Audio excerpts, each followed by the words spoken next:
Hello, everyone. Welcome to the Ozul Group Podcast. I'm your host, Rafael Ozul, and I'm very, very excited to have here with us Mr. Phil Hebert. Hebert, you got it, buddy. Hebert, okay, all right. CEO of Freedom Wealth Group. Please tell us a little bit about yourself and what it is that you do. Yep. So my name is Phil Hebert from Fort Worth, Texas. I've been working in the financial industry for the past 12 years, helping families and business owners with health insurance, life insurance needs, primarily also retirement needs. And that's what we're going to get into talking about today is it's great to have retirement and investing and everything, but it's even better. We have to understand what type of accounts. And the biggest topic right now are taxes. We need to educate ourselves because it truly impacts what you're doing for your future, for your family, for your business. And we're going to get into that here today. All right. That sounds amazing. So welcome to the podcast and let's get this started. Disclaimer. This podcast, hosted by Rafael Ozul, a licensed insurance agent and CEO of Ozul Group LLC in Texas, provides general educational information on broad topics. It is not legal, financial, medical, or insurance advice. Laws and regulations may change, so consult official sources like tdi.texas.gov or medicare.gov, 1-800-MEDICARE, for current details. This is not an offer to sell insurance or a guarantee of coverage. Consultations booked at ozulgroup.com are informational only. Coverage depends on your circumstances, policy terms, and carrier approval. We may earn commissions but aim to provide unbiased information. Listening does not create an agent-client relationship. For Medicare plans, we do not offer every plan in your area. Contact medicare.gov or 1-800-MEDICARE for all options. For personalized advice, consult a qualified professional. Information is based on public sources. Actual impacts may vary. Sources are listed in the YouTube video description. Book a free consultation at ozulgroup.com to discuss your healthcare options. Yes. All right. Welcome back, everybody. Phil, thank you so much for being here with us and coming all the way from Fort Worth. Fort Worth. Yes, sir. Yes. It's Stock amazing. yards. Yeah, that's amazing that you were able to make it here. Very, very excited to have you here with us and the podcast. So you brought with you a couple of slides. Do you want me to pull them up so we can go over and so we can explain to people what it is that we want to be talking about? Yeah, let's do that. But first, before we get into that, I'm excited to be here with you. Yeah. You're doing some great things in this city and the surrounding areas. So I'm really excited to see what's happening, not only now, but in the future with how you're able to go out there, help business owners, individuals, and all these different areas that we're going to be getting into. We're going to be doing a lot. That's for sure. Yeah. We're going to be helping a lot of business owners. We're going to start going from individual business owners to big corporations. Everybody in the Valley, they're going to start hearing about right here. Yeah. Ozul Group. And just before this, he was telling me how not only is he going to be able to provide service, but he's going to be able to provide promotional items for your businesses too. Do you want to hit on that real quick? We're trying to get as many company brands out there via podcast. Yeah. So we're going to be promoting a lot of business owners. If you guys have been thinking about how do I put my name out there, being on a podcast is the perfect way to do it. Yep. You know, a lot of people are watching. People want to know what's going on here in the Valley. What are the businesses that we have? A lot of the times people don't realize that we have so many different businesses, right? We think of the Valley, we think, oh, it's just McDonald's and whatever, it's just restaurants around here in the mall. But there's a lot of things here. You'll be surprised. A lot of things that we can take advantage of. Yeah, for sure. And that podcast, and on top of that, YouTube is a great promotional way to get your business out there. Exactly. So many people go and search YouTube topics, and if we can provide you the free service of marketing, put you on YouTube, it's just more business coming your way. I'm excited about that. I'm excited about going out there, talking to business owners, getting this thing started. So there's a lot of that coming. Let's do it. Coming to us. What can I do? Like, what are the things that I'm able to do to save money, right? Yep. And also save money for retirement. And they don't really, they don't teach this. Most people, they start a business because they're a great carpenter, they're a great plumber, they're great at whatever item you're starting a business about. We're good at that service, but they don't teach us the business side at all, right? We have to hope that we come across somebody that will be honest with us and that we can trust to set us up the right way. Even in school, right? I have my master's degree, all that kind of stuff. And they don't ever teach us the financial life that we need to know to go be true business owners and entrepreneurs. Most of us learn it by messing up, honestly, right? Yeah. We make mistakes along the way. I'm messing up right now. Yeah. I'm telling you, yes. And we say, well, I'm not going to do that again. So, but what if we had somebody that we can lean on that has this knowledge to pass it on, and it's unbiased?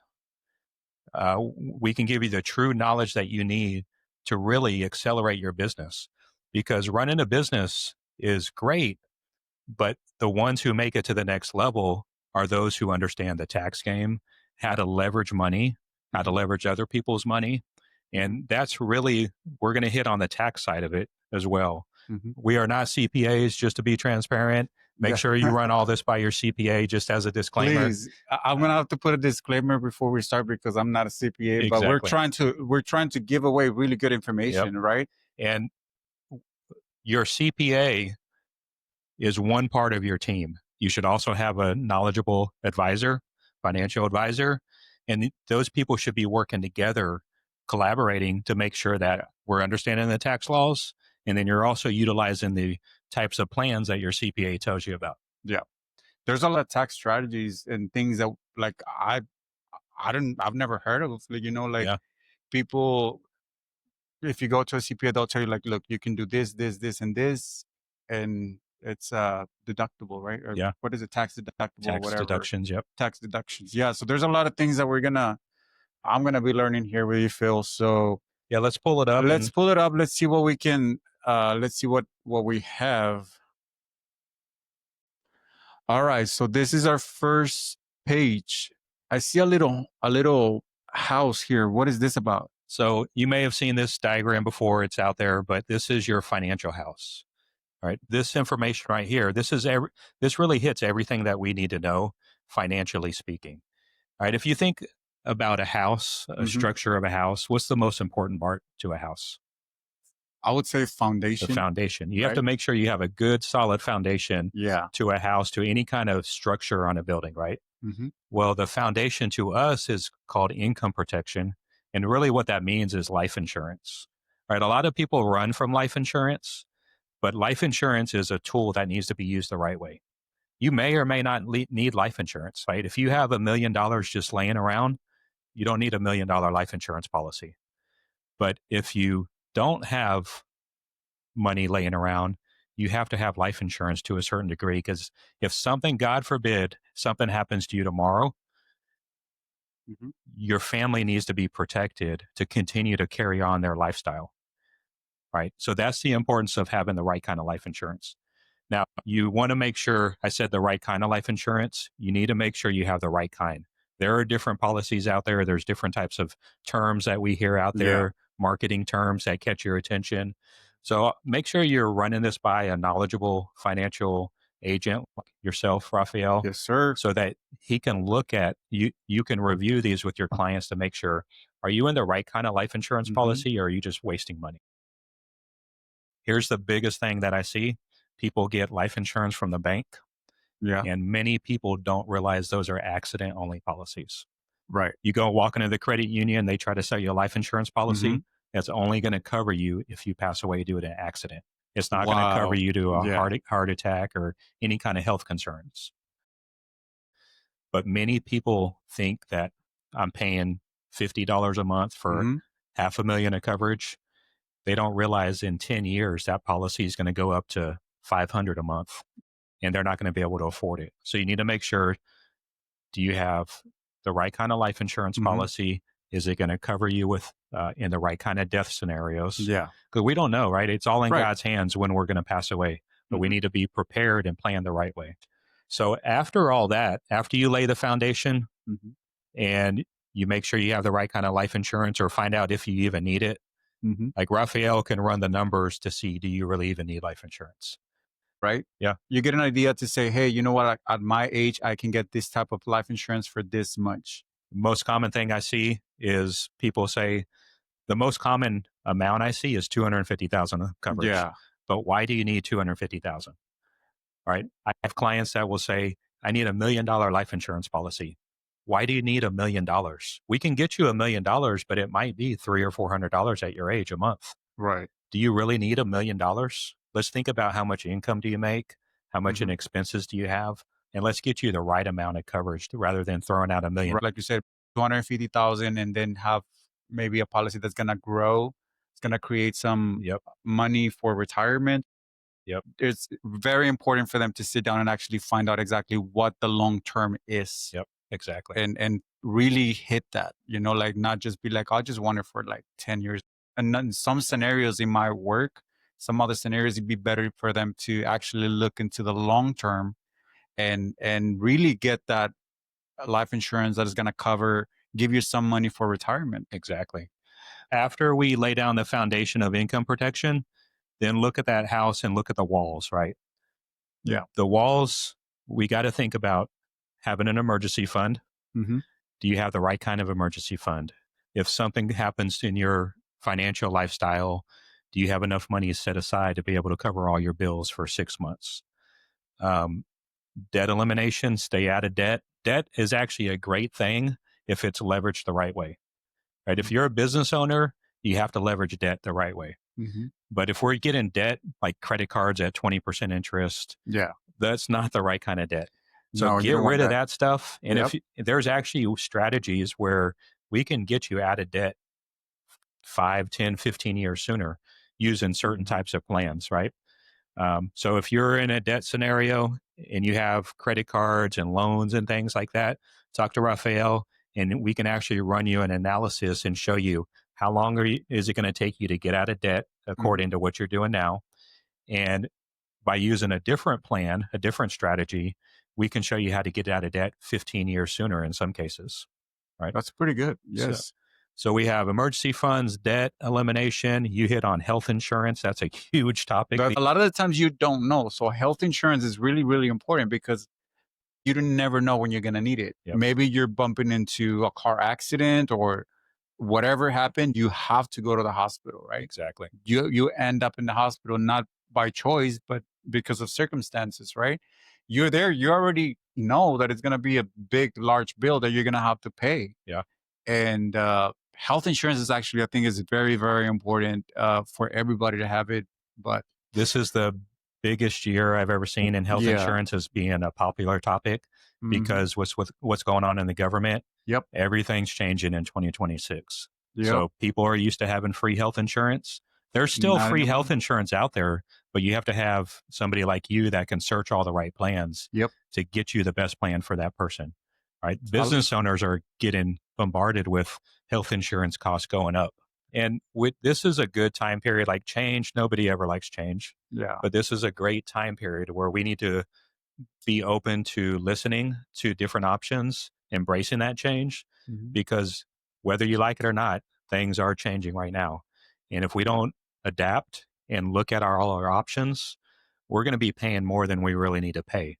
Yeah. But there are different like group health insurance plans for business owners. Most business owners are used to the traditional group health insurance, right? Yep. There's different kind of, like you're currently helping a couple business owners with something called ICRA. Does it make more sense to continue using a traditional plan? Right. Or does it make sense to use the new ICRA plan where there's a lot more flexibility? The employee has more flexibility. The business owner still gets the tax deductions, lower cost potentially there. Yep. So it's a great opportunity to talk about that. And I know as a business owner, we're all busy.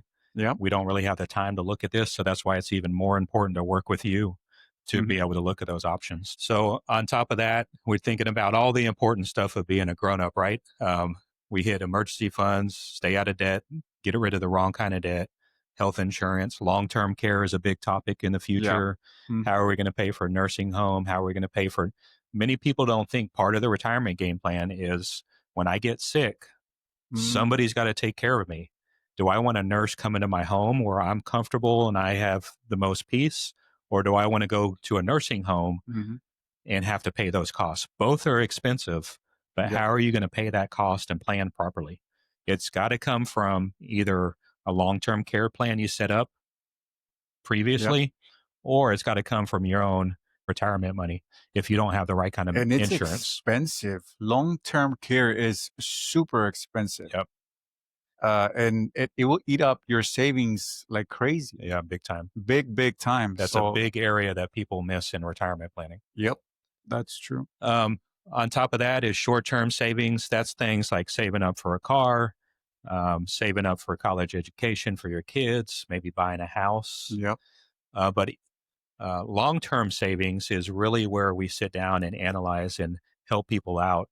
That's planning for retirement. Yeah. Are you going to have enough money to be able to last you the rest of your life? Mm-hmm. Right.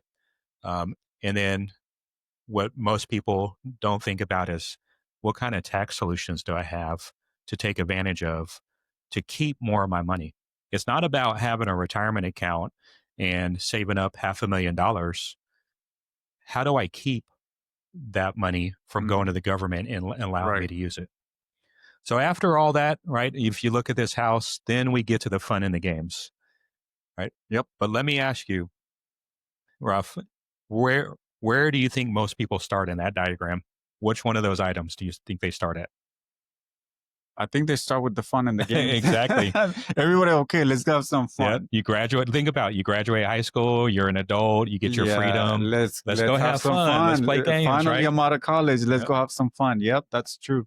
You go buy stuff you don't need. My silly thing was I bought a I think it was actually $19,000 jet ski that I was paying for, and I was like, why did I ever buy that? I used it for maybe 2 summers and got rid of it. And that's it. Right? Oh, but we all make mistakes and we learn from it. So what we do is we look at where the person is, and we either help them build their financial house from the ground up the right way, or we help them fix what they've done in the past and then continue moving forward the right way. Okay, I like it. And then to encompass all of that, you also have to think about, how is this money going to pass to the next person in my family? Right. So a lot of people think a will is going to take care of them, but a will by itself is not the right thing you should have. Yeah. A trust and a will combined is really the way to protect your assets, to make sure they avoid probate. That's a really, really good point. Yeah. If you've ever been through probate, it could be a mess. It could be very expensive. It could delay. Really what probate means is your assets, your 401k, your IRA, if it's not set up properly with the beneficiaries, your house, your real estate, your businesses. Probate means it's going to go to the county courthouse. They're going to look at your stuff and they're going to determine who that goes to. But if you have a trust and a will set up, then it's going to pass to the next person properly. Yeah, that's going to save you a lot of trouble. Yeah. A lot of trouble, because I've seen that happening. They have to go to court. They have to be fighting for even the house, you know, that they live in and stuff. So that's a really, really good point. And then think about who's going to pay for all those expenses. It's going to come out of those assets. Yep. To pay the lawyers. That's true. Maybe when you thought you would have maybe like $1 million, $500,000 inheritance, turns out it was just like, I don't know, 30, 40,000 because of everything that you had to pay. Yeah, it could be. It could be, really, because of everything that you have to pay. And it's just, I mean, lawyers, they charge for like just about everything. Courthouse, they charge for everything, you know? And then be aware of what kind of trust you set up too. Yeah. Because if you go to the typical estate planning lawyer, very, very expensive. It could be $10,000, $15,000 just to open a trust. And we can do it for a lot cheaper than that. A lot cheaper, a lot quicker. That's right. So let's go to the next slide. So part of what we help families, when you're game planning for retirement, part of what we help families with is a retirement forecast. You know, most people, they have their 401ks, they have their IRAs. If you're a business owner, you have your business IRA. But how much money do you need by the age you want to retire? So if you want to retire at 60, you can really retire at whatever age you want to. But you have to understand, how much money do I need to have accumulated by that age to last me the rest of my life? Right. Now, I can't tell you how long you're going to live. That's in God's hands. Right. But we can do the math for you to show you at age 60, based on how much you spend every month, based on how your assets are growing right now, we can tell you what your financial independence number is. We can tell you how much money do you need based on your lifestyle to last you the rest of your life. That's really good. And this is one of the things that people really don't take the time to do. No. Right? They're like, I should have done this when I was 30. Yeah. Especially for teachers, right? Teachers, time. big time. They're always saying like, well, I should have started earlier. I should have done a retirement account earlier. I should have done something about it. Now that I'm retiring, I just don't have enough money to retire. Yeah. And we could have looked at how much money 20 years ago, we could have looked at how much money does that person need to last them the rest of their life. And really good point. The sooner we can do it, the better, because if you're young enough, all it really takes with the growth of compound interest, all it really takes is maybe if you're saving $100 a month, well, maybe you just need to save $150 a month. Yeah. But if the longer we wait, the older we get, we're going to have to go from 100 to maybe 500 a month to play catch up. Yep, that's true. Or if you have really generous grandparents and they put you on a life insurance since you were 1, yeah, that's really good, right? That's really good. That's another way to do it. So if you have grandkids, that will be the best thing to do for your grandkids. Buy them a life insurance that grows money, so that by the time they retire, imagine how much money they're gonna have if they have a 60-year growth. $25 a month goes a long way. $50 a month goes a long way. $50. They spend kids nowadays. They spend more than $50 on whatever hair accessories or whatever they put on their daughters. In a month. Exactly. $50 a month. Think about it. By the time they're 60, they're gonna be they won't have the same concerns that most people have at age 60 now. Especially with Social Security and all the things that are happening right now. It's projected somewhere in the 2035 range or so. Social Security is going to drop by 30%. So that means if you're living off Social Security, where am I going to make up that difference? And so this retirement forecast does that for you. It's a really good tool. Yeah, I really like it. What you see on the screen right here, this is a real life example of somebody where it says right there, can I meet my income goal in retirement? For this person, this is a real client too. It just took off the name and everything. It says you have a 6% chance of being able to meet your retirement goal of spending $72,000 a year. That's $6,000 a month this person currently spends in expenses. That's not a whole lot, right? If we think about it, $6,000 can add up quickly. Yeah. So based on her age, when she wants to retire, the next question is, so what can I spend? She's only going to be able to spend $30,000 a year in retirement based on how much money she currently has in her 401k. Okay. So you can see on the bottom, you have an income gap of $41,000 a year. That's more. What are we going to do? That's more than half, right? Yeah. So what are we going to do in this scenario to help this person understand how can she retire and not have to work the rest of her life? So those are the little things we can help you understand and game plan the proper way. It's not as complex as many people think. Yeah, people look at this and say like, I don't understand what you're talking about. What is this? What do you mean I need $40,000 by the time I'm 60? I'll go live with my grandkid or whatever, Yeah. But really, like most of the people that I know, they're like, no, when I'm 60, when I'm 65, I want to be in my house. I don't want to be a burden for my kids. Yeah. I want to stay in my home. Yep. Like I want to be able to retire. I don't want to be bothering anybody.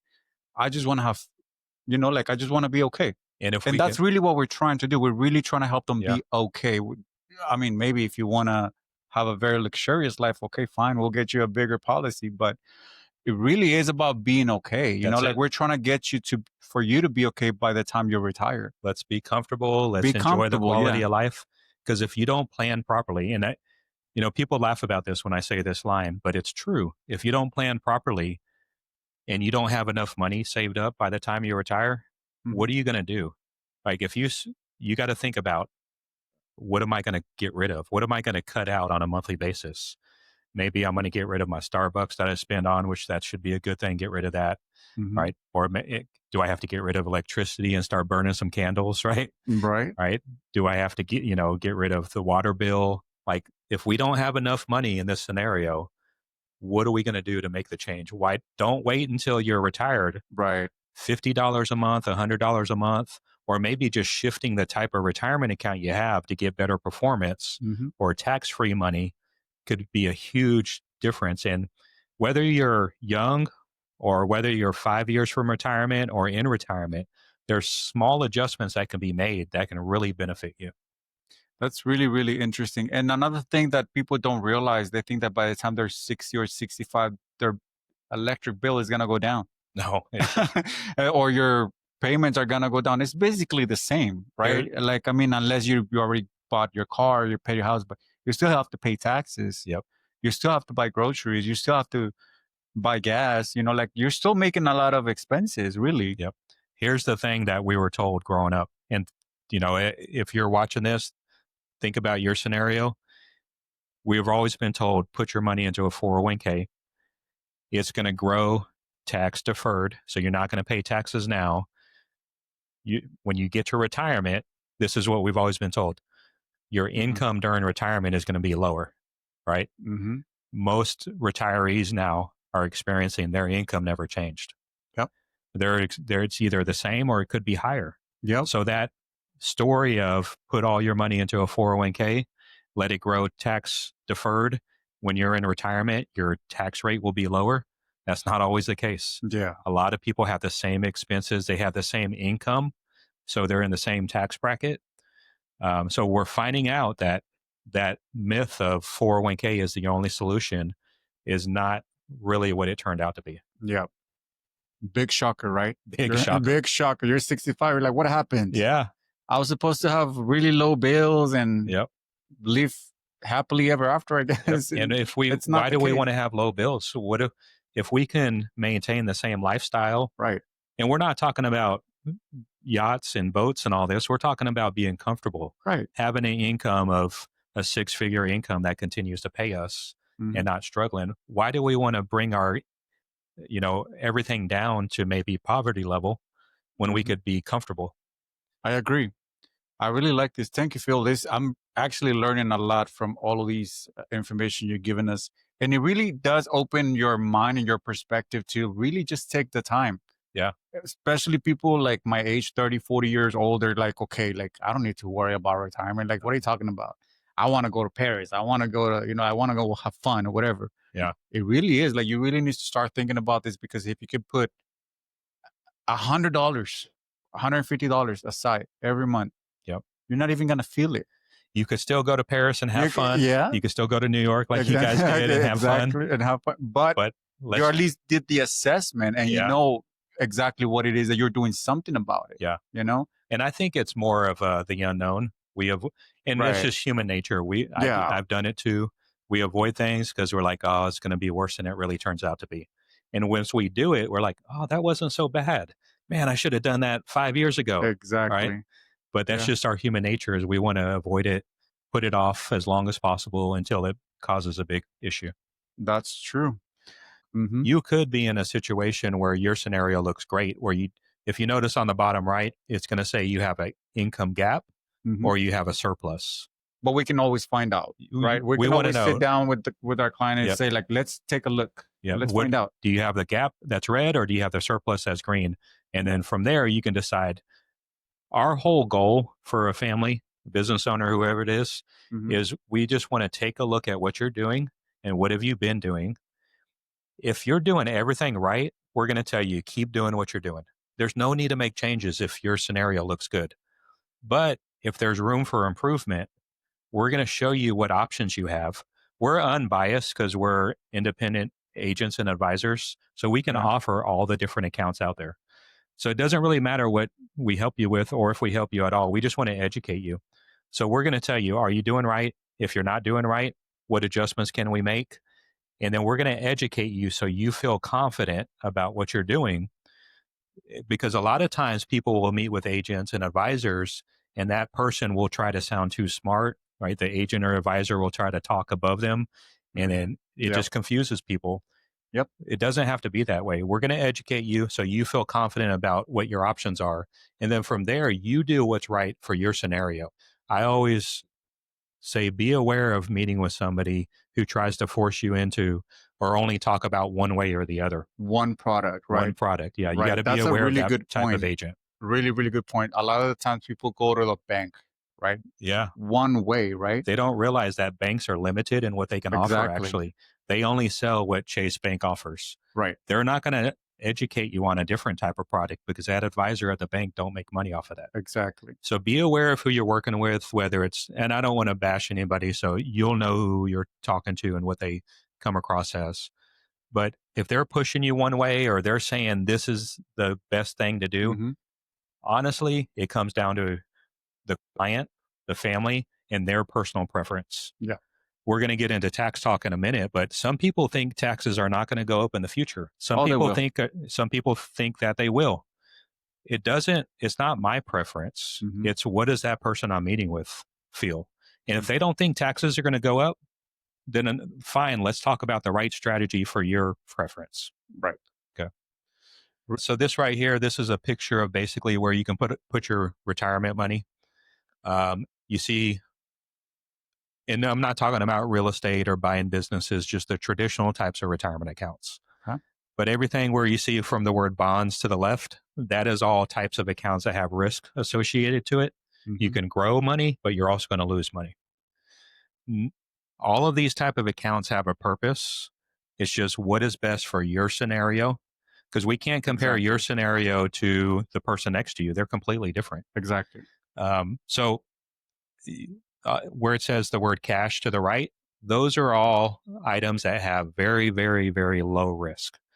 Like a cash account, think of a cash account as a money market account or a bank savings account. Yeah. You still have risk at a bank, right? A bank could go out of business. And there's a lot of, many people don't realize how many banks have actually gone out of business. If you actually look at the numbers, it'll blow your mind.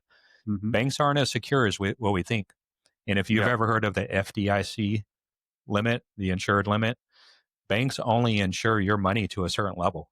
If you have more money than what that FDIC insurement is, you just lost money if a bank goes out of business. Wow.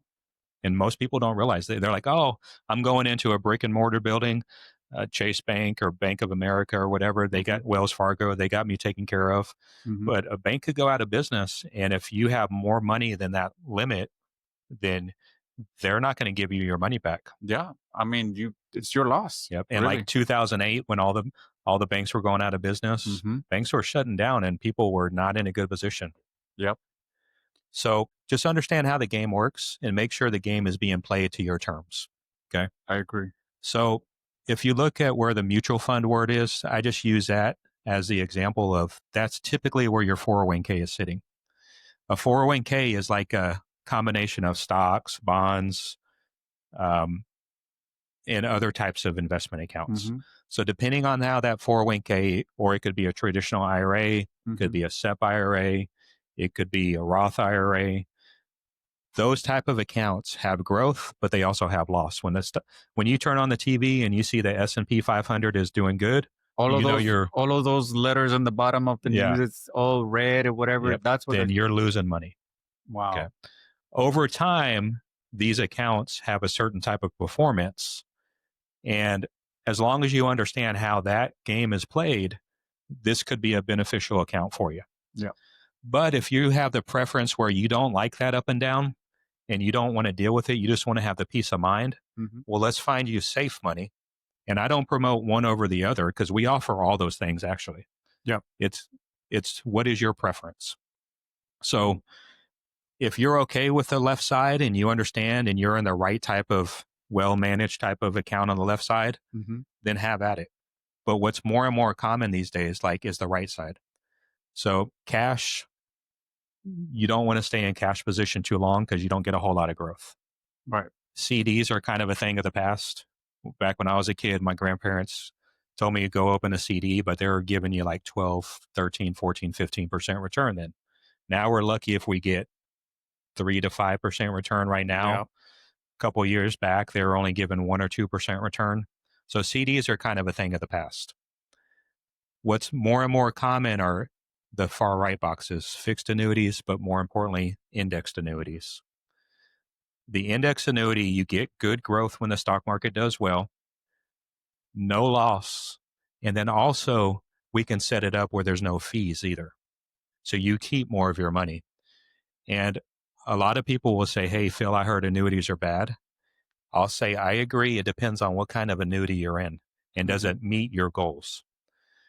The annuity to be aware of is the one called variable annuity that you see on the left side. And why is that? Why do we need to be aware of the variable annuities? The whole purpose of an annuity is to protect your money from losing. Mm-hmm. When you add the word variable to it, now it's up and down with the stock market. And more importantly, there's high fees. You got to be aware. I've sat down with people and reviewed their variable annuities, and they have like 6,000 to 10,000 in fees they're paying. Wow. So you have to be aware of when somebody says annuities are bad, find out who does that person represent, first of all. Mm-hmm. How do they get paid? If they're an agent helping you, how do they get paid? Do they even offer their other types of annuities? With variable annuities, you can lose money. You have high fees. So what more and more people tend to like is the far right, the indexed annuity. And index annuities, just so that people understand how they work, it's the money that you have already grown, it actually keeps on growing. Correct. So when the stock market does good, you're going to earn a percentage of that growth. Okay. When the stock market does bad, you don't lose any money. Lose money. So your balance gets locked in. And then there's different kind of indexed annuities. There's some we can set up with no fees. So you're not having to pay fees to the agent or the company. So you're keeping more of your money. So those are the three benefits. If it's the right scenario, no loss, guaranteed no loss, good growth, and no fees. It's amazing. Now, on the far left, what some people do is they have a balance. They put some of their money on the left side. They put some of their money on the right side. We just need to know what's going on in your world and what makes sense. But they need to understand the game, like you said. Yeah. They need to understand that, yes, you can lose money. The market goes down. And if you want something more that is more protected, you go to the right, which is fixed index annuities. Yep. Awesome. This is a picture. I love showing this picture. This is a picture of the stock market over from 2000 to 2023. You'll see the years on the bottom. So the red line, just think about the red line is like your 401k, your traditional IRA, your Roth IRA, if it's set up in a brokerage account. It's things tied to the stock market. So if you look at this picture, about every 4 to 7 years or so, the stock market has a big correction and we lose money. We just need to be aware of this. So if you look from 2000, this picture is showing you if you started with $100,000 balance in the year 2000. Well, from 2000 to 2003, you see that if your money was invested in the stock market, you were losing money. And think about what was happening at that time period. Do you remember the craziness of Y2K? Yep. And think about it. Every so often, we go through in a scenario in the world where everybody thinks the world's going to end. Everything is going to zero. What's going to happen? Yep. Yeah, I remember. I remember standing at a New Year's Eve party that year, and we all, when midnight struck, no kidding, we all looked around and we thought the world was going to end. We thought the computers were going to crash across the entire world, which was going to shut down the world, and we were all going to just, that was one of the times in the world where we thought the world's over with, right? Yeah. As we know it. But then shortly after that, a little bit more serious time period was 2001 with 9/11. Those things that happen in the world are tragic, but they're more tragic for you personally because they affect your retirement future. Yeah. Okay. So, but after a big loss, you always see growth in the stock market. Okay. So you see from 2003 to 2008, it shot up and you grew money, right? You're recovering what you lost. But then overnight in 2008, what happened in 2008? Same thing. The housing market crashed, right? And there's a whole story behind that. If you ever go watch a movie called The Big Short, it is a great movie that explains what happened. But basically, the housing market crashed. People were getting mortgage loans they couldn't afford. And so many of people had those, it affected the stock market and it caused the housing market to crash. So people overnight were losing 40 to 50% of their 401k balance. Wow. Can you imagine being 60, 65, 70, and all of a sudden, boom, it's gone. And then you got to hope you can recover it the right way. Yep. So after 2008, we went on a big run, but you'll see in 2020 with COVID, it took a loss. Then we've been on a big run.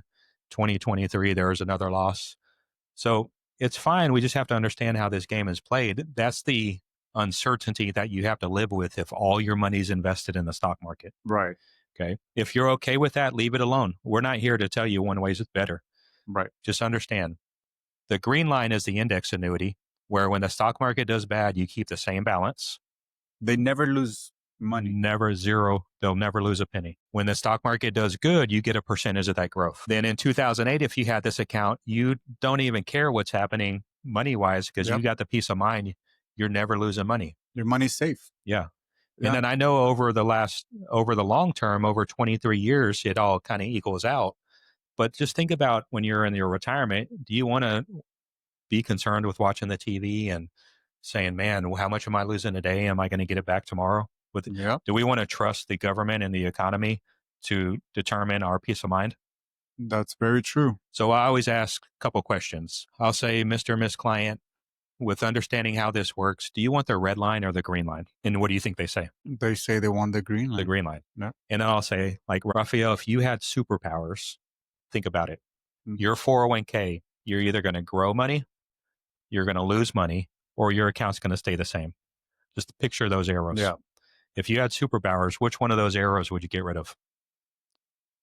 The down, right? The one's going down. Yeah. So that's the index annuity does that for you. Let's go to the next one. All right. So this right here, I had mentioned before that it's good to have money, but understanding there's 3 types of money and having the right kind of money that works for you. You always think about this line. You want to make your money work for you rather than you working for your money the rest of your life. I've always heard that from smart people. I always like, make your money work for you. Like, how? Like, I have to work to make money. How do I make my money work for me? How does that work? A lot of people don't understand it. The people who understand the money game, they understand these rules of put your money as a tool. Put your money to work for you. And the ways we can do that is understanding there's 3 types of money. There's free money. There's only a couple ways you're ever going to get free money. If I give you $100, take it all day long. That's free money. That's free money. That's only going to last so long. Yep. The other way you get free money is by your 401k. If you have a 401k that matches, keep using your 401k. We're not saying 401ks are bad. If they have a free money aspect, if they're going to match you 5%, you put in 5%, they give you 5% of your salary. Yeah. If they don't match, don't use a 401k. There's better options outside. I agree. Okay. But here's where you have to understand the balance is if your company if they give you 5% of your salary, they match you 5%, only put in 5%. Don't put in more. I see people who put in 10, 15, 20% of their income, put in the match. Outside of that, you want to go get your own personal retirement accounts. So what's even better than free money is tax-free money. The government only allows us 3 types of accounts. Well, they allow 4, but I'm going to hit on 3. And these are the most common, is you want to take advantage of tax-free money as much as possible. One kind of account is called a Roth IRA. There's a second one called a tax-free municipal bond. And then there's a third one called an IUL. They're all great accounts. You just need to find which one is best for you and which one makes the most sense. Okay, then after that is the third kind of money is tax-deferred money. Most people have 401ks and IRAs that are tax-deferred. That means you might have $50,000. It'll grow to $500,000 or whatever it does. But you're going to pay taxes on all that money when you take withdrawals. You don't really have $500,000 in your 401k or your IRA, or you don't have 100,000 because the government is still going to get their cut. So all your IRAs, your traditional IRAs, your 401ks, your SEP IRAs, that's all tax deferred. That's not all your money. You got to give the government their share, and then you keep the leftover. So tax deferred means that you pay your taxes later. You defer the taxes to a future year. Yep. Okay. That's the story that we've always been sold on is put your money into the 401k. It's tax deferred. Mm-hmm. When you're older in retirement, your tax rate will be lower and you'll get to use more of your money. What is it? Is it? It's all based on your income, your household income. So if you're in the 24% tax bracket now at a young age, they're saying you might be in the 10% bracket at an older age. That's a really good point. Yep. Yeah. But most retirees, a lot of retirees are finding out that's not true. So we just need to understand, what does your scenario look like and what's the projection going to look like? And that's the reason why we do individual consultations, so that we can find out exactly what it is that they're trying to do. This talks about tax deferred versus tax free. The left side is tax deferred. Think about your 401k. Mm-hmm. The bottom part of that item says that's the money you put into the account. Let's say you put in $50,000 into your 401k and your balance grows to $500,000. Mm-hmm. Well, you have to pay taxes on all $500,000. As you take a withdrawal from your 401k or your IRA, you might take out $1,000. Mm-hmm. You give the government their cut of taxes, you get the leftover. Right? So all of your money in the 401k is going to be taxed, or your IRA. Then the right side, it says tax free. How does that work? The right side is like a Roth IRA, a tax-free municipal bond, an IUL. There's also a health savings account, an HSA. That's a great tax-free account if you understand how to use it the right way. But I'll just stick to the other three we talked about. Let's say if I'm contributing $100 a month to a Roth IRA or an IUL or a municipal bond, Mm-hmm. I'm paying taxes on that $100 now at my current tax rate. When that $100 a month grows to $500,000 in the future, all $500,000 is now tax-free. That's amazing. Yeah. And we're going to hit more on tax-free here in a minute. Take a look at this picture here. This shows you the tax rates from 1913 to 2013. Wow. Look at and it hasn't been that long ago, right? Am I looking at this right? In the 1950s, people were paying 94% taxes. Yes. That's crazy. There's a story, I forget the guy's name, but he was an actor back in Hollywood in those days, where he was telling his story about, he knew if he earned so much money, he was going to get bumped up into that high tax bracket. So purposely, he would only film a certain number of films a year so he could stay under that threshold. So Wow. he didn't have to give the government 90%. But take a look at it now. Back in the 50s, 60s, even the 70s, tax rates were all the way up into the 90% bracket, 70% bracket in the 70s. If you think about it, like, none of us like taxes, but we're kind of at an all-time low with our top tax rate. We're at the highest tax bracket is 37%. What you have to ask yourself, and again, it's all personal preference, do you think taxes are going to go up in the future? Think about all the things happening in the economy, and I'll just name a few. A couple of years ago, remember, national debt was a big topic. Mm-hmm. The government hit the national debt ceiling. Yep. And they don't take responsibility like they tell us, right? If we get an American Express card and we hit the max, we got to pay the thing off. Well, what did the government do? Let's keep spending. They raised the ceiling. They said, okay, we hit the max. We'll just make it a bigger max. Okay. So wow, we spend a lot of money.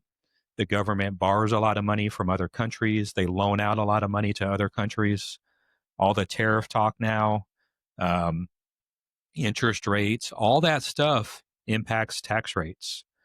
Now, if we're at an all-time low now, think about if somebody's in a 22% tax bracket and they need to use $1,000, they pay 22% or 20% or so to the government, they use $800. Mm-hmm. If you're of the feeling that taxes are going to go up in the future, I'm going to ask this question. There's only two ways the government can fix our problem in the economy. From everything we've already said and here's the two ways, and then you tell me what you think they're going to do. They're going to spend less money in the future, or they're going to tax us more. I think they're going to tax us more. They're going to tax us more. They got to do something. Those are the only two solutions: spend less or tax us more. If you feel that taxes are going to go up in the future, how high are they going to go? It's talking in our industry, they're talking about taxes could go up 10%. right? So I think what you're trying to say, wouldn't it be better to do accounts with tax-free money? Tax-free is a strong strategy for the right person. Now, we need tax deferred accounts because those are the things that give us tax deductions, tax write-offs. So you got to understand, what type of person are you and what vehicle do you need with the right strategy? Again, we're going back to like everybody's different. Exactly. Yeah, everybody has a different situation. That's a really good point. So think about right now, I remember earlier in the year, taxes were scheduled in 2026 to go up anywhere from 3 to 5%. That's probably going to get extended. But how long will that get extended? And what if taxes are up by 5 or 10%? That means you're going to use less of your money that you're growing. We've already kind of hit on this. I'll briefly go over this. So 5 ways taxes can affect you in retirement. Your tax brackets can change. Yep. The brackets around you change. Deductions are eliminated. That's been a big topic lately, is the type of deductions that we could use are gone. The way assets are taxed changes, like capital gains tax, all that kind of stuff. And then the government at any time, they can enact new taxes. Yep. Okay. So let's go to the next one. Here's a big topic. IRMA. Who is IRMA? So anybody who's Medicare age or hitting Medicare age soon, you need to be aware of IRMA. We're talking about 65 plus. 65 plus. Okay. But they really start looking at IRMA when you hit 63. Okay. 2 years prior to you filing for Medicare, they start looking at IRMA charges. What that means is, and this is for higher income people, if you make a certain amount of income, they're going to charge you more for Medicare. Part B. Yes. So it's called IRMA surcharges. So it says up here, it's a surcharge added to your monthly Medicare Part B and D premiums based on your annual income. If your income exceeds certain thresholds, you may be required to pay this additional fee, which is determined by your tax return from 2 years prior. So if you're going to start getting Medicare at 65, they're going to start looking at your income starting at 63. And that the income you're making there is going to determine how much your Medicare costs. And it's going to stay like that for the rest. It's going to be there. Right. Wow. So it says this adjustment ensures that, listen to this. This adjustment ensures that higher income people, which are also called beneficiaries, contribute more towards Medicare coverage. They get the same benefits from Medicare. Nothing changes. It's not like because you're paying more, you're going to get better quality Medicare. It's the same benefits. You're just paying more, penalized because you made more money. That's crazy. So that's another reason to come talk to Rafael. That's true. A couple areas where we can add value to your scenario is first by doing a retirement forecast. We can also show you the types of money and what makes sense for you, but also a tax burden report is something that could add value to your scenario. We can run a simple report for you that shows you how much are you going to be paying in taxes over the lifetime of your 401ks, IRAs, and other tax deferred or what's called qualified accounts. Okay, 403Bs if you're a school teacher, a 403B is a qualified account. A 457 is a qualified account if you're a police officer, firefighter. So anything that's tax deferred that you haven't paid taxes on, you want to understand how much in taxes will I pay. And it's okay as long as you see the numbers. So here's some examples. On the top left, this is a male age, and these are real people, by the way. Male age 58. He's in the farming business. He has a 401k balance with $60,000. I just met with him last year. And on the left side of this chart, on the gray side, that shows that he's going to pay over the lifetime of that account, he's going to pay about $85,000 in taxes. Wow. On the right side, if he shifts that from qualified to tax-free, he's only going to pay $19,000. And here's the deal is you have to understand, where am I going to get hit with taxes on my qualified accounts? 401ks, IRAs, 457s, 403Bs, all that stuff. There's 3 brackets you have to be aware of. And what this is a projection from, let's just say you have a 401k. Did you know that there's something called RMDs, required minimum distributions? At 73, right now it's 73, in the future it might be 75. The government's going to say, all right, Rafael, you've been growing this money all tax deferred. You've been holding on to your money. You haven't paid us taxes. That's long enough. We need our tax money. So at 73, they're going to tell you how much you got to withdraw from that account. So you pay taxes and then use the leftover. Wow. Okay. So that first box up there, that's a projection of saying this guy's 58, the money's going to grow. His balance is going to go from 60,000. It's going to grow. When he starts taking his RMDs from age 73, Mm-hmm. and we did a life projection to age 90, Okay. he's going to pay about $37,000 in taxes. And then when he takes those RMDs, he's probably going to reinvest that money. He's going to pay about $11,000 in his reinvestments. And then as that account balance grows and it passes to his beneficiaries, his family's going to pay about $35,000 in taxes. 35,000. So that's where that total 85,000 comes from. Wow. Did you know that when somebody passes away with a 401k or IRA, that money, if that money goes to their kids, it's called an inherited IRA. Their kids are going to be forced to withdraw all that money over 10 years. They're going to have to liquidate that and draw that balance from whatever it is, $500,000 down to zero in 10 years. So think about all that extra income now that they're taking every year. Mm-hmm. That could bump them up in taxes. Yep. A lot of people don't realize that could happen. Wow. So on the bottom left is a male, age 61, oil industry. He has $100,000 in his 401k. His expected taxes, his estimated taxes are about $100,000. If he leaves it in his 401k, he's going to pay about $100,000 in taxes in the lifetime of that scenario. Or he can shift it over with the right strategy. He shifts it over to a tax-free account and only pays $32,000. Top right is a female, age 61. She's retired now. Her career was a federal police officer. She has a TSP. That's also a qualified tax deferred account. Mm-hmm. So post office workers, government workers, military, federal police officers, they have TSPs. Okay. Well, she's done well. She's accumulated 1.4 million. Look at that.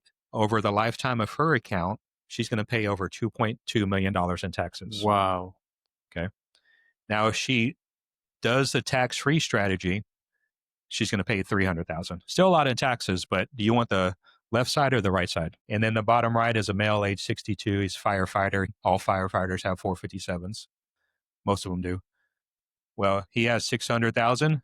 He's going to pay over $500,000 in taxes, or shift it to tax-free and only pay about $100,000 in taxes.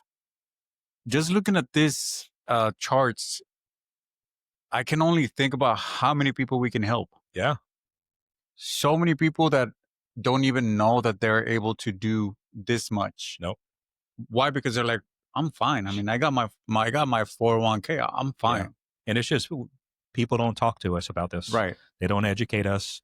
We have to go find it on our own, or we have to find the right person where we can trust with unbiased information. But just looking at, if this is all we did for people, I'd be 100% satisfied. I agree. Just show them and then let them make the decision. Exactly. No quotas we have to meet. We're exactly. not pressuring you to do anything. It's a really good point. So again, having the right type of strategy to get to the tax-free accounts is what's most important. It's not just let's change all of our money from pre-tax to tax-free. You don't want to do it, especially all in one year. We want to do it over a period of years. We want to do the right dollar amount every single year. So it takes some calculations in a strategy to see how much can I convert every single year that's not going to hurt me and cause me even more taxes. Because if you do it the wrong way, you're going to get into a bigger tax issue. Yep. If you do it the right way, and again, here's where it really comes into play, where CPAs and advisors like us need to work together and talk, or the client needs to talk to the CPA to feed us the right information to make sure we're doing the right dollar amount every year. There's 4 key things that you have to think about how taxes can impact your 401ks, your IRAs, your business owner, your SEP IRAs, all this kind of stuff. Number 1 is required minimum distributions. At 73, the government's going to tell you, Rafael, you've been growing enough money without paying taxes. We're going to tell you exactly how much every year you need to withdraw from this account so we can get our tax money. Okay. So you want to be aware of how our RMD is going to affect me. Number 2 is IRMA. We talked about extra charges that you have to pay, the same benefits you get for Medicare. But if you make a higher income individual, you're going to be paying more for those same benefits. And you said this was 2 or 3 years before their turns? 2 years. They're going to look at the past 2 years of income. Okay. So if you're going to take Medicare at 65, they're going to start looking at your income as of 63. Really good. Widow's tax. Think about when pre-tax money passes to a spouse. That's going to change their income picture. That's going to change maybe their tax brackets. So we want to understand, how is my spouse going to be impacted by my pre-tax accounts? And then if you're in a situation where you're blessed and you can pass all your or some of your money to your beneficiaries, your kids, your grandkids, be aware, because they're going to now that money is going to go into an inherited IRA, and the government says you have 10 years to draw this account down to a zero balance. So if it's $500,000 or $1 million and that's passing to your kids or grandkids, that's a lot of money they got to use up in a 10-year period. Now that's going to show them earning higher income. What if they're already making $150,000? Now they have to take $50,000 a year or so. Now their tax, they could go from a 24% bracket to a 32% bracket and not even realize it. That's going to hurt them. So by looking at it now, we can run a tax burden report and help you understand your scenario to see, are you okay? If you are, keep doing what you're doing. If you're not, let's talk about options for improvement. We'll educate you.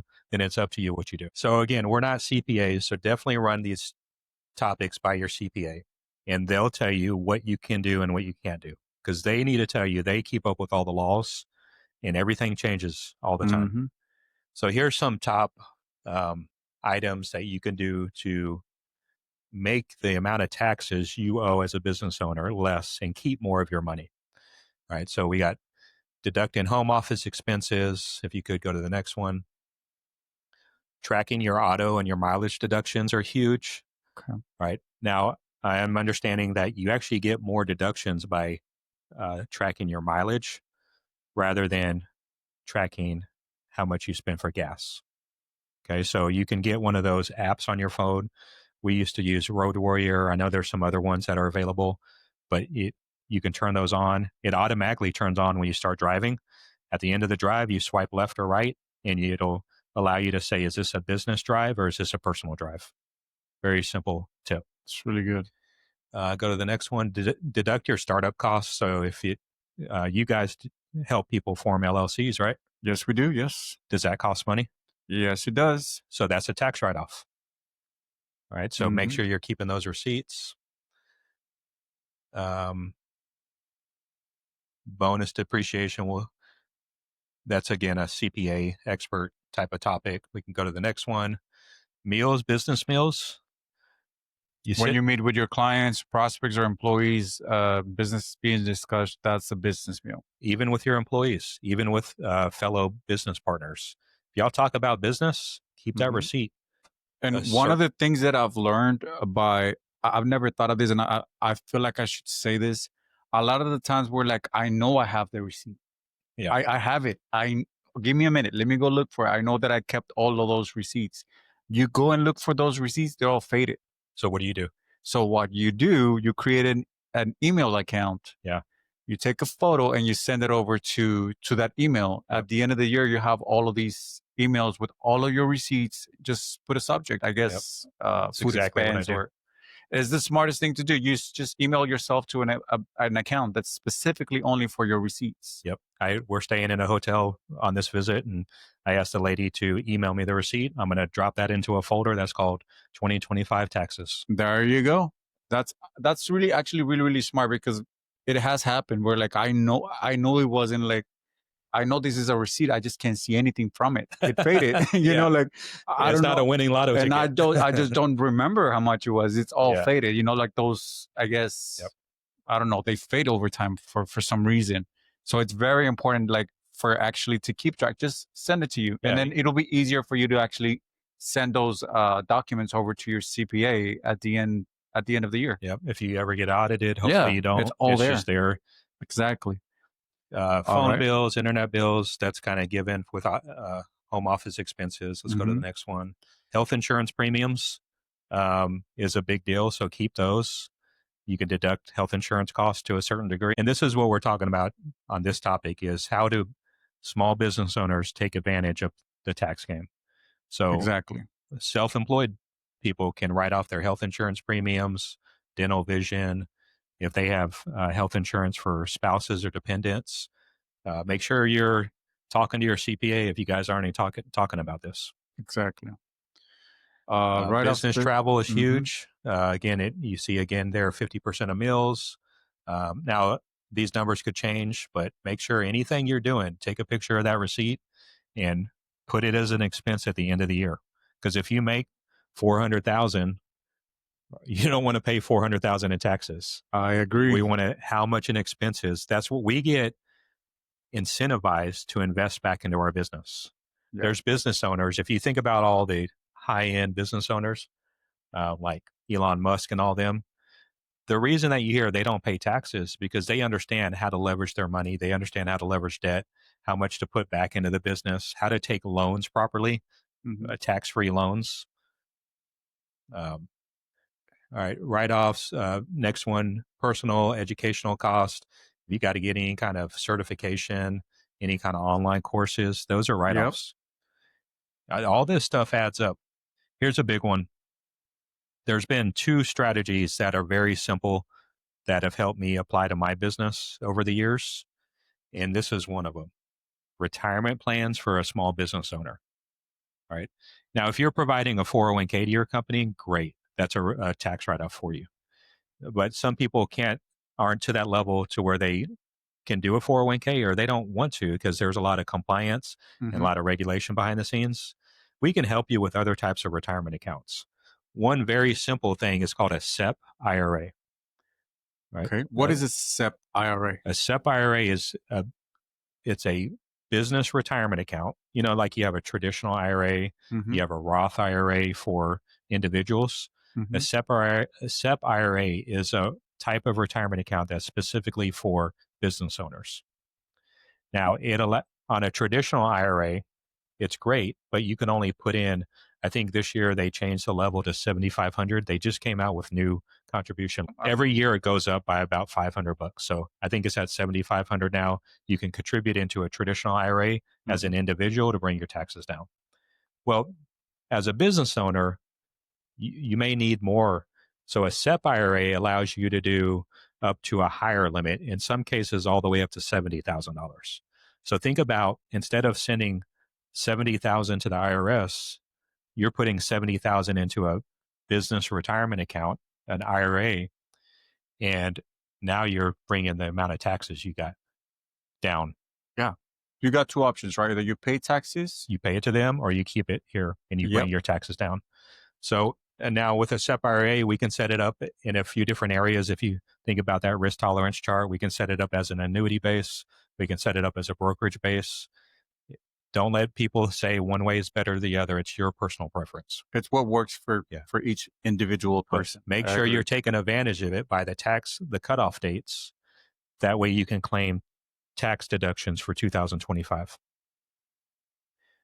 You can do solo 401ks, simple IRAs. We do that as well. But one of the simplest ones, if you're more of a individual business owner, like maybe you do a service-based business and it's you or maybe a couple employees, a SEP IRA is a very simple item. Perfect. Hire your children, your family. You can hire your kids to work for you. Yep. You can hire your kids, put them to work for you. Make sure you're following the guidelines so you don't get in trouble, but you can pay them a certain amount, and then what you pay them, your children or your spouses, you can write that off in taxes. Separate your business and personal finances. That's given. You don't want. A lot of people don't actually do it. I'm surprised at how many people they're like, oh, I have my personal account or whatever, and that's where it's all together. Yeah, be careful with that, because as soon as you open a business and you have an LLC, you have that official document, go to the bank and get you a business account. Yeah. establish that, and even set up a business savings account so you can start setting aside some money for taxes at the end of the year. I agree. Because if not, you're just going to spend it. Mm-hmm. So you want to keep, and then also what I like doing, get you a business credit card, get you a personal credit card. I don't like using debit cards because that puts you at a little bit of risk. If somebody hacks your debit card, they have access to all your money. Yeah. If you're using credit cards, there's a limit that they can steal from you. So every item you spend with the business, swipe your business card. Every item you spend with your personal, swipe your personal credit card. That's an easy way to keep everything separate. One last thing, that's a very simple, and just from my experience has helped me, is talk to your CPA about what's the proper way to file taxes. Am I an individual LLC? Am I a C Corp? Mm-hmm. So talk to your CPA. How do you file your taxes? Do I file it as an individual LLC? Do I file it as a C Corp? Do I file it as a S Corp? Those things make a big difference. And there's certain guidelines you have to follow to determine what's best for you. But filing as a S Corp could really bring down your taxes significantly to help you keep more of your money. This is actually, I think we're going to be able to open up. A lot of people feel like it's boring or whatever when you're 65 or, like you said, 63. Like if you didn't know about this and you have a really high and paying job or whatever, that's going to affect you big time. Each one of these topics, we could probably go into an hour or two talk just on each one of these topics. Yeah. So I hope this has helped, man. I really appreciate you and what you're doing down here in the Valley. Thank you. Well, I really appreciate you taking the time and actually making us understand all of these things. Because a lot, like I said, a lot of my clients, they really, like they were like, I'm fine. Like we really just very dismissive of it, right? That's the word. We're very dismissive. Whenever we talk about things in the future, we're like, well, we don't know. We'll see what happens. We'll play it by ear or whatever. Pray about it. We'll pray about it. We'll pray about it. We'll see how it goes. Let's pray about it. But at the same time, God always tells us to plan as well. We got to plan. I think that's the key point here. Like planning, taking the time to actually look at the numbers, figure out, sitting down and really like find a strategy to those golden years. I think it's a really, really good way to go. Yes, sir. Looking forward to seeing more of you. I really, really appreciate it. Watching your YouTube channel. We're going to have to do a part two because there's more coming. Yes, sir. For sure. Well, thank you everybody for watching. I really appreciate it. And we'll see you guys in the next episode. See ya.